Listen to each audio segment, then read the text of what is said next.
প্ৰতিচিত্ৰবাহু আদেশ কৰক মহাৰাজ। ৰজাময় হৌবল ৰাজ্যৰ জানে সকলোৱে শুনিলে এই হালবৰ নাম যত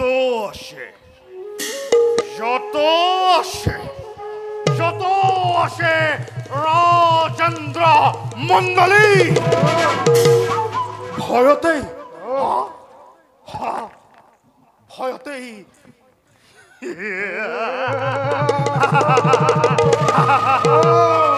কম্পে ধৰা ধৰে হালবাজি মহাশক্তিমান কোনো সন্দেহ নাই মহাৰাজ, কোনো শক্তি নাই হালবৰাজৰ লগত কৰিব খবৰ। আমাৰ সৈন্য হাৰা খাই হব এইবাৰ গংগাৰ সন্তান। কিন্তু সেনাপতি হালবৰ চিৰশত্ৰু সেই হস্তিনাৰ কথা তুমিও জানা ভালদৰে। গুৰু শ্ৰেষ্ঠ ভীষ্মই কাশী ৰাজৰ স্বয়ম্বৰত কৰিলে মোক ভীষণ অপমান। কাপুৰুষৰ দৰে হৰণ কৰি বাগদত্ত অম্বাক মোৰ জ্বলালে হালবৰ প্ৰাণত ভীষণ অগ্নি। কিন্তু এতিয়াও জীৱিত সেই হস্তিনাৰ ৰক্ষক ভীষ্মৰ ওপৰত প্ৰতিশোধ নোলোৱা পৰ্যন্ত অন্তৰৰ দাবাগ্নি মোৰ নহয় নিৰ্বাপিত।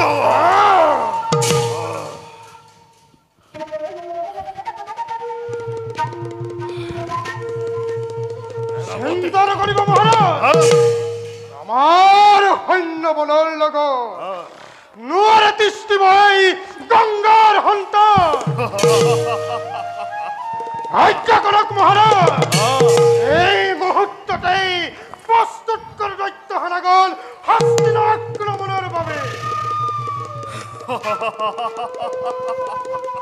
হেই হব চিত্ৰবাহু, অচিৰেই হব হস্তিনাথ হালবৰ হৰ বৰিখন।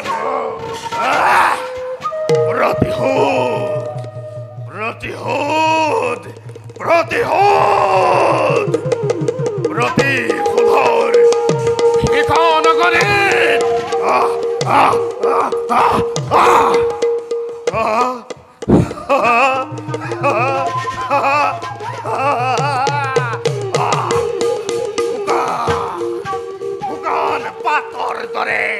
শুকান হুকান হুকান পা তরে তরে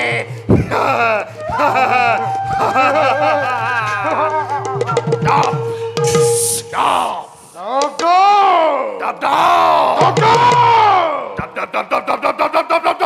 ডাব ডাব চলে যাব হস্তিনানগর